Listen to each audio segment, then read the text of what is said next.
Good morning, guys. All right, so I'm going to walk through how exactly you need to be grading yourself with your project for your final submission and what you need to be including. So if you've already submitted your final presentation, I want you to go back through and I want you to look at it one more time because you want to make sure that you have everything, right? And if you get everything done the first time, then you don't need to worry about going back and revising. So I want to make sure that we're all in the same spot with it and we know what the expectations are.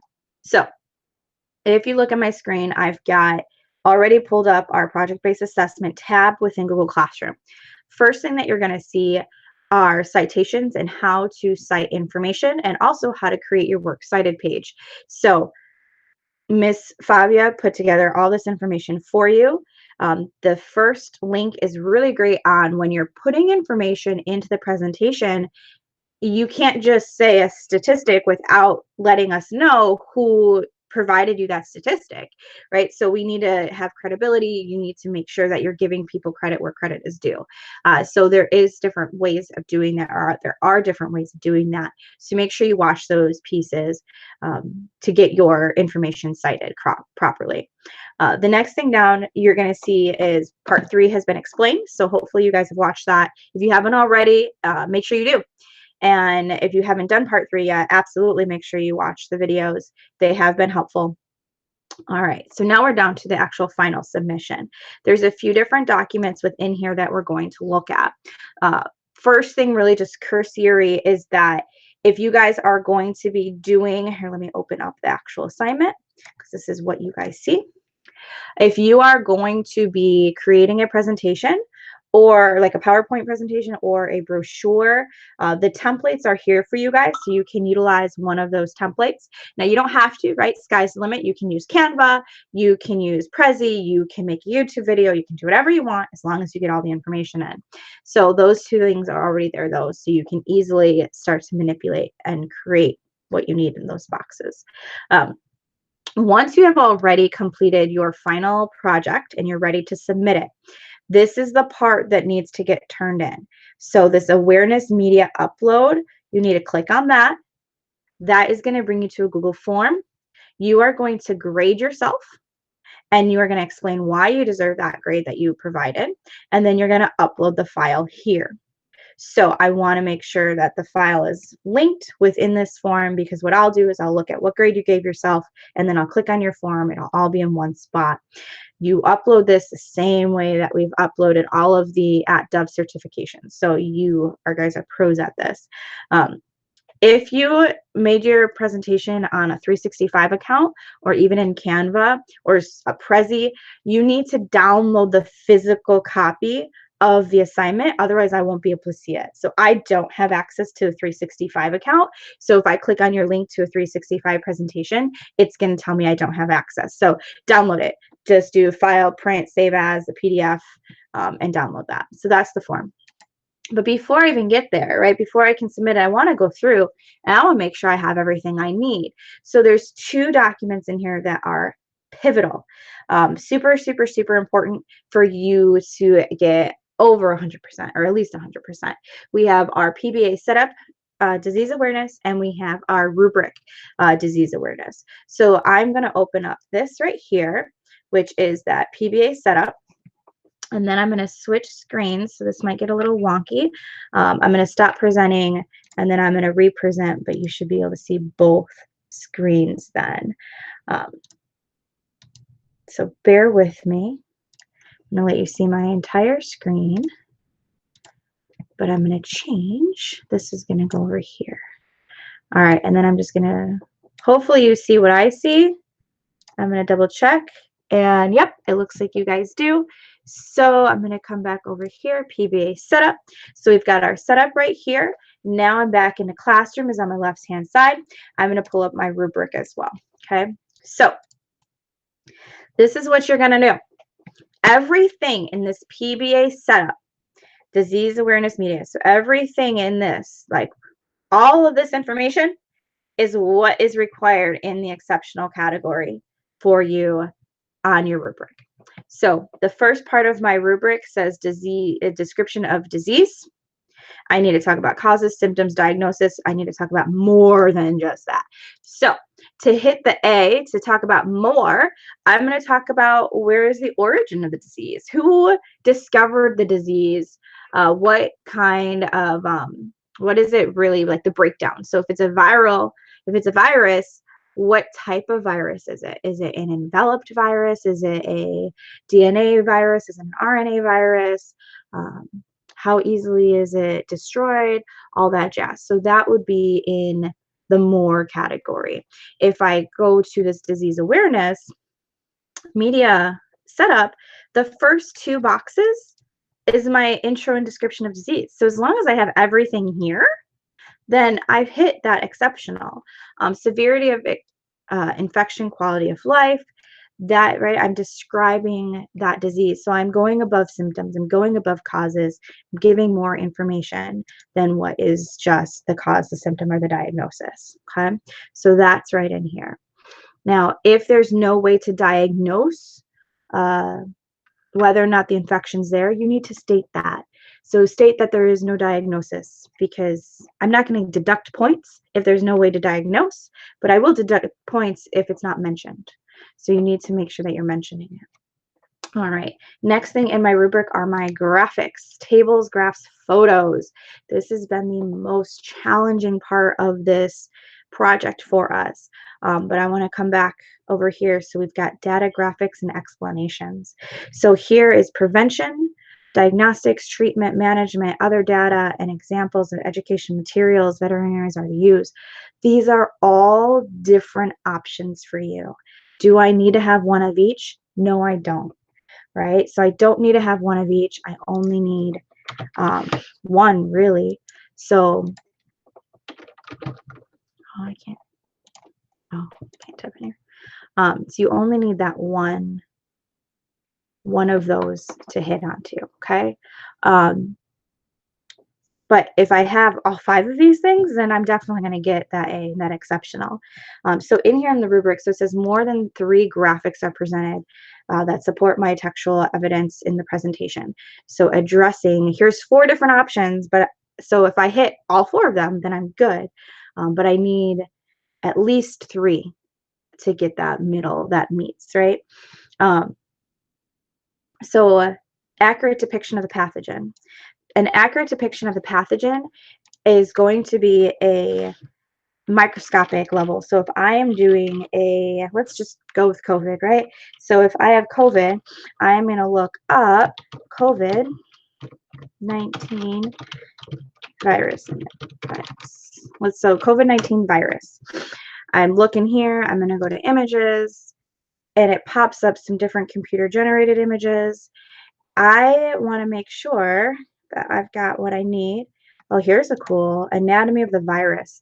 So this is going to go above and beyond just that depiction of the pathogen. So this would be something that's pretty nifty to add. I'm going to click on it and not just copy and paste, but I'm going to go in to see what this actual article is. I need to look at the article because I need the context of the actual graphic, right? What is this graphic actually showing me?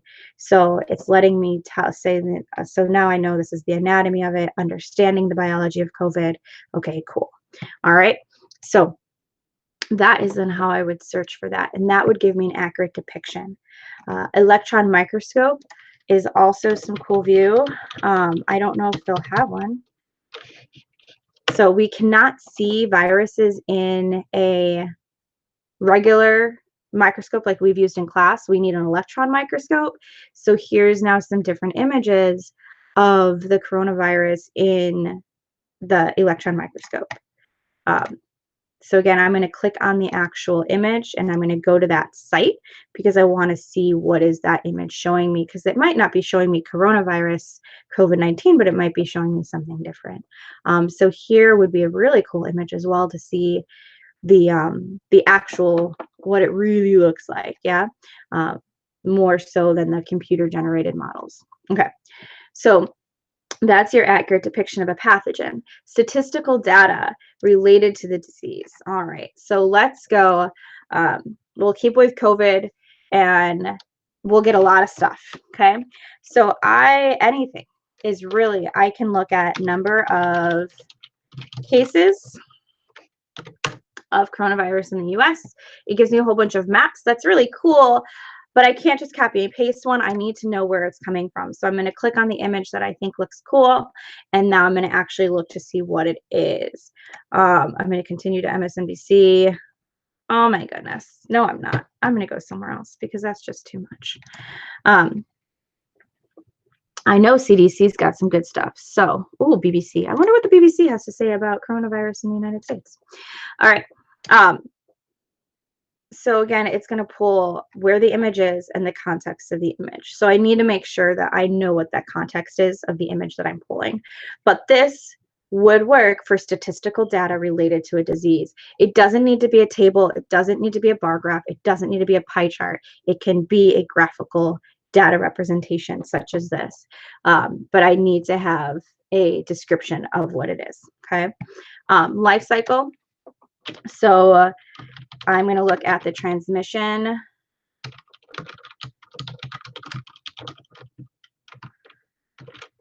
I'm going to look at the transmission cycle of it. Okay. They might be a cool graphical image for me. So I'm not quite sure how it all works because I can't really see all these images. So I'm just going to pull one up that looks really fancy. Again, I'm clicking on the image. I want to see where it's at. All right, so this is the HIV replication cycle. So now I'm not even talking about COVID. This is why I want to make sure that I click on the actual link, because if I just copy and pasted it, I would have assumed that it was a COVID cycle. But this is super awesome. This is talking and showing us actually how the HIV virus goes into the host cell, how it's able to replicate, how it destroys and changes your cells. So this would be your life cycle or your transmission of your pathogen. This image counts for that. But you need to be able to explain it, right? You need to be able to say, what is it showing us? And here is a nice little caption of what it's showing us. I don't want you to copy and paste that into your into your presentation. I want you to sum this up and make it into your own words, just like I just did, right? It's, oh, look, this is showing how HIV is infecting a host cell. That's all you need to say. But this image is great. And so this image would work for the life cycle or the transmission of the pathogen. And again, all I did to search for that was transmission cycle of COVID-19. Okay.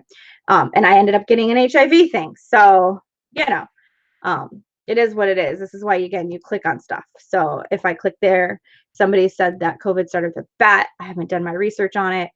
Here is a cool journal article from Science Direct. I'm going to look at, here's a graphical abstract. I can download it. I can look at it. It's looking at the primary bat. It's saying that somebody ate it, and then intermediate host, direct contact. So that question mark, they're not even sure.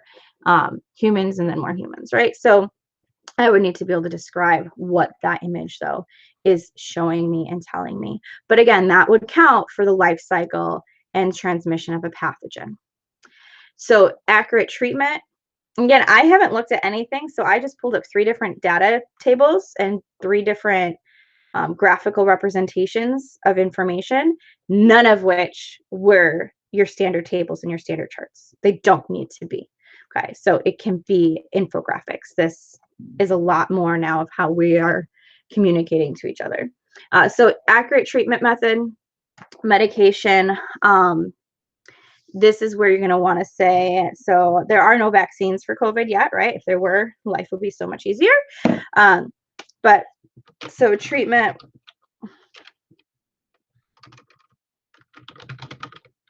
So treatment for COVID-19 will be interesting to see what they pop up. Here's hand washing. So here's a cool, this is not a treatment.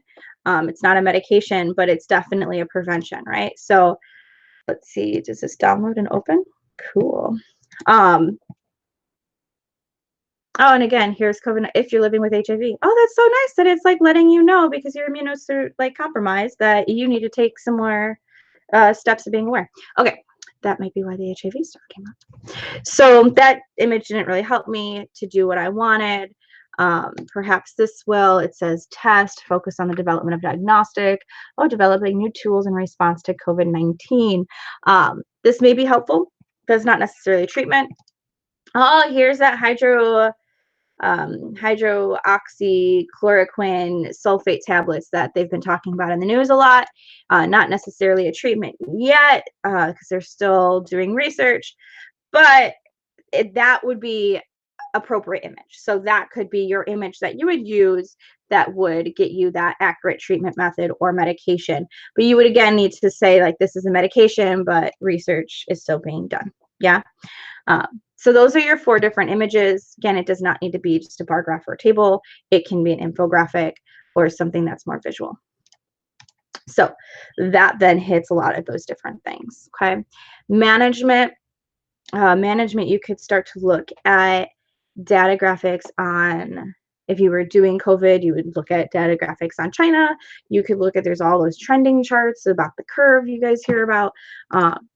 But so there's a whole bunch of different infographics, not just for COVID, but for everything out there. It can be really simple to find it. Okay, so that's that. Boom, done. Role of veterinarian. So graphics and description of disease, these are facts. These are things that you can't fudge. These are things that are factual. Role of veterinarians and call of action, those things are you. You are creating your plan of action. You are stating what is your belief that the role of veterinarian has.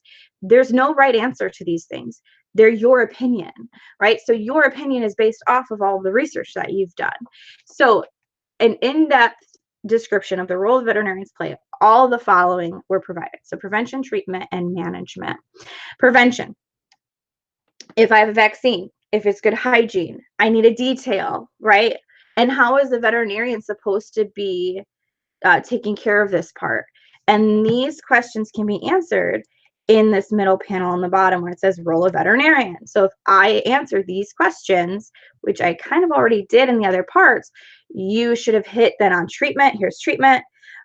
There's prevention was in management, so preventative medications, and then management as well. So role of vet and management options are right here. And so that gets you covered with this role of vet part in the rubric. So these 2 pieces address that for you. Okay. And again, I'm looking at worldwide and not just in the clinic. So for management, not just how do I manage a case once an animal gets the case, but how would I minimize the mosquito population? How would I minimize human contact? How would I decrease the likelihood of this disease even getting spread to the animal, right? What needs to happen in the waterways for us not to have giardia, those types of things, and what the veterinarians need to do. If there is no treatment, do the veterinarians need to go start researching? Do the veterinarians need to start providing funding for laboratories? Do they need to do research in their own facility and then share it with everybody? Those are things we're talking about with the role of the veterinarian. And those can be addressed in these 2 chunks right there. The last is the call to action. This is where I'm seeing, again, the most disconnect. We are looking at a macro image, right? So I need to have all of these things covered into my plan. I need to talk about prevention. I need to talk about treatment. I need to talk about management. Right now, there is no treatment for rabies for animals, right? We don't have that. We have treatment for rabies for humans because we give them the antiviral right away.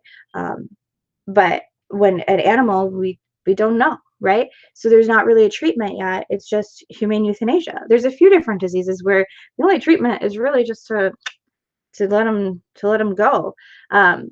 So your call to action, what can we do now to create a treatment? Don't worry about how much money, don't worry about where the money's coming from, but this is where you're putting everything together of what you think would be a good treatment. Is a vaccine the answer to everything? No. And if for management, somebody had wrote about, well, they don't think that we don't need to worry about eradicating it. So something like salmonella is all over the place, right? It's almost going to be nearly impossible to eradicate it, but how can you manage it? How can you talk about just educating people, making sure that you're cleaning your animals? Those are all different parts of the plan that you would have for your call to action. It's not just, oh, my animal has it, now here's my plan of how to prevent it and how to treat it. It's how do you even stop that whole cycle. I want to stop the cycle from starting. So that's when we're talking about management. It puts everything together. Your call to action, again, is right in here. So it's steps. It is steps that need to be taken. It can be a list like we need to do X, Y, and Z. And as long as X, Y, and Z hit, your prevention, your treatment management, you're good. Okay. So make sure you're cross-referencing. You might want to use this document first. Use the setup disease awareness. If you've already made your PowerPoint or you've already made your presentation, go back through with it now and look at these questions. You get all these questions answered.